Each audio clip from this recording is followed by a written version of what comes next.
Assalamualaikum dan selamat pagi kepada mereka yang baru saja bersama kami di Malaysia. Hari ini bersama saya Nas dan juga Anem yang kelihatan merah menyala dan garang-garang seketika. Tapi kali ini kita membawakan topik kemaafan yang menutup kesedihan. Kita merujuk kepada kes buli yang menyebabkan kematian Allahyarham Zulfarhan Osman yang berlaku 4 tahun dahulu dan kini telah selesai berikutan pendakwaan 18 pelajar yang terlibat dan 6 pelajar yang telah dijatuhkan hukuman penjara 18 tahun di bawah Seksyen 304A Kanun Keseksaan. Baik, kita bercerita tentang buli dan ianya menyebabkan kematian. Buli yang meranggut nyawa ini adalah satu kes yang pastinya menjadi persoalan dan juga kerisauan ibu bapa dan juga mereka yang terlibat dalam membesarkan generasi yang akan datang. Bagaimana keadaan ini jika kita tidak bendung dan apakah mungkin keadaan ini dapat memberikan pengajaran? Kita akan bersama dengan kita ada 2 segmen yang kita bahagikan, iaitu kita bersama dengan pakar psikologi kognitif dan juga kita akan bersama dengan ibu dan bapa Allahyarham Zulfarhan.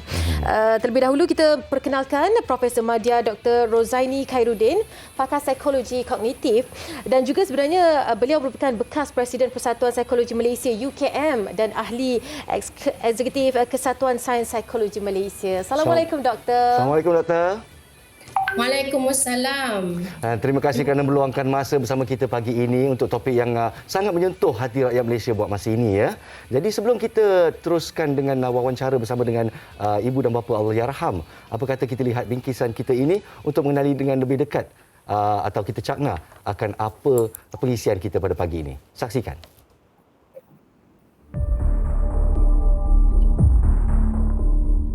Isu buli dalam kalangan remaja tidak pernah berkurang, bahkan semakin merisaukan banyak pihak. Biarpun pelbagai garis panduan, peringatan dan nasihat dihimpunkan menerusi media massa, namun penyelesaian gejala sosial ini masih kabur. Buli adalah penyalahgunaan kuasa oleh individu yang kuat terhadap yang lemah dan disebut sebagai satu bentuk penguasaan seseorang kepada orang lain. Persoalannya, sampai bilakah gejala tidak sihat ini akan berlarutan? Apakah langkah-langkah yang perlu diambil?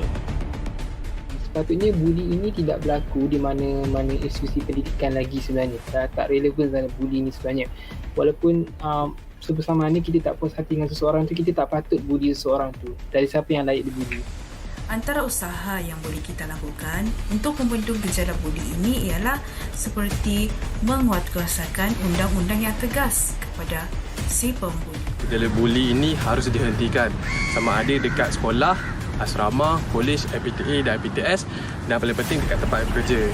Salah satu langkah untuk mengatasi gejala buli adalah menghapuskan gelaran senioriti, gelaran senior, junior. Sepatutnya kita tiada penghalang-penghalang tersebut. Isu ditimbul bila orang lebih berumur, mereka rasa mereka ada kuasa, mereka ada lebih pengalaman. So, mereka boleh buat apa sahaja dekat orang yang lebih muda. Sebabkan itu lebih baik kita hapuskan gelaran senior dan junior di institusi pembelajaran untuk ajar mereka menghormati orang lain tanpa mengira umur ataupun jawatan serta pengalaman.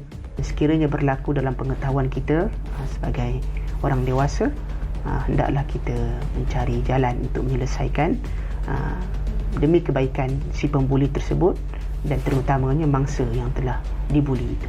Pihak guru mestilah mengadakan satu sesi kaunseling bersama para pelajar untuk mengetahui masalah-masalah yang dihadapi oleh mereka. Kes buli ni sangat serius dalam Malaysia sebab ada yang sampai meninggal, depres, macam-macam lagi lah yang boleh membahayakan seseorang yang telah dibuli tu. Cara untuk membendung perkara ni semuanya bermula daripada ibu bapa. Ibu bapa ni kira macam role model pada anak-anak. Dia yang membentuk anak-anak tu. So ibu bapa perlu jadi contoh yang baiklah untuk anak-anak. Rakyat Malaysia yang prihatin, marilah kita sama-sama jauhi aktiviti membuli, sama ada dari segi lisan, fizikal maupun cyber. Kita boleh buat yang lebih baik. Reaksi masyarakat, reaksi netizen, apa sahaja yang kita klasifikasikan, itulah pandangan mereka terhadap kes buli ini. Apabila kita berkongsi di media sosial Malaysia hari ini, banyak sebenarnya respon yang kita dapat daripada masyarakat, terutama sekali anak-anak muda, yang sama ada mereka ini dah tak tahan melihat kepada kes ini ataupun dah tak sanggup. Apatah lagi ibu bapa yang berada pada situasi haruslah menyelesaikan masalah ini. Okey, kita kembali bersama dengan Profesor Madya Dr. Rozaini Khairuddin. Doktor, Terus saja doktor. Kita terus saja doktor, dan apa tu ingin saya bertanyakan, adakah suara generasi baru ini melambangkan sesuatu perubahan buat Malaysia apabila kita sebut tentang buli di sekolah? Oh, doktor kena tekan mute button doktor. Maaf. Tak apa. Ya, terima kasih. Terima kasih Nas dan Anim. Sama. Juga pihak MHI kerana menjemput. Ya, satu topik yang sedang hangat sekarang yakni kes buli, dan soalan Nas tadi, adakah respon yang kita dapat mungkin dalam social media dan sebagainya menunjukkan kemarahan, kesedihan dan rasa kesal pun ada dari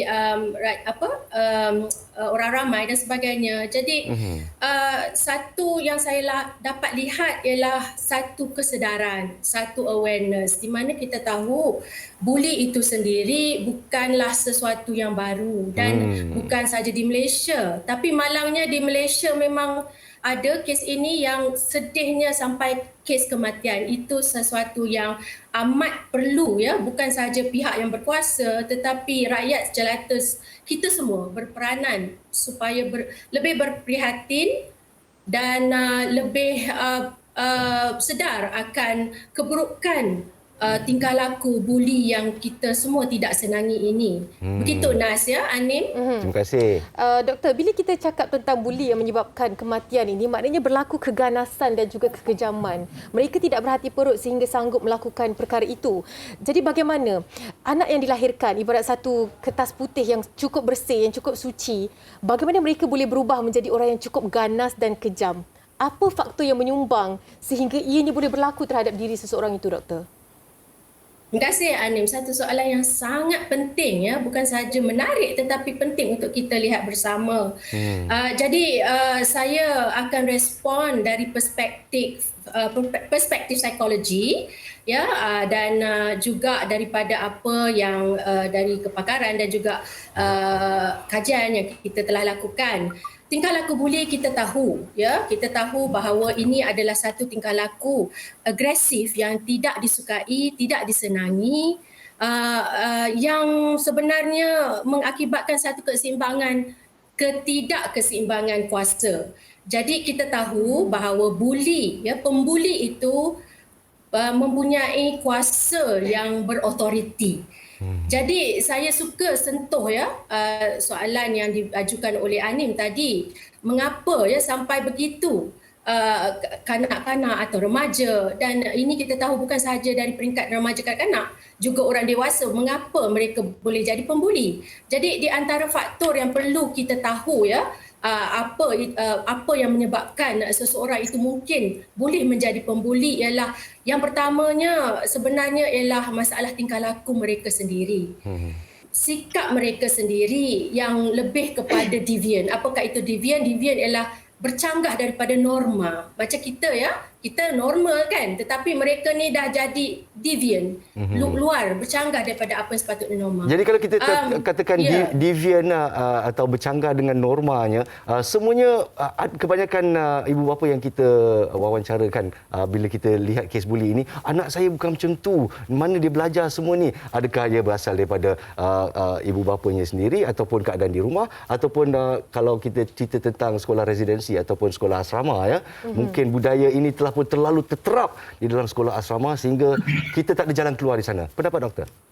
Baik, terima kasih Nas, juga menarik itu sebenarnya dia seperti mana yang saya katakan didikan ibu bapa sebenarnya penting. Saya suka menyentuh bahawa sebab Nas tadi menyentuh kan mungkin dari rumah. Sebenarnya kajian juga telah membuktikan bahawa kebanyakan daripada mereka yang menjadi pembuli ini datang dari satu keluarga yang dysfunctional. Mungkin ibu bapa mereka sendiri pada satu ketika adalah pembuli, kita tak tahu dan juga keadaan suasana di dalam rumah itu sendiri disfungsi, dysfunctional bahasa Inggerisnya, di mana mungkin terlalu banyak konflik yang berlaku itu di rumah.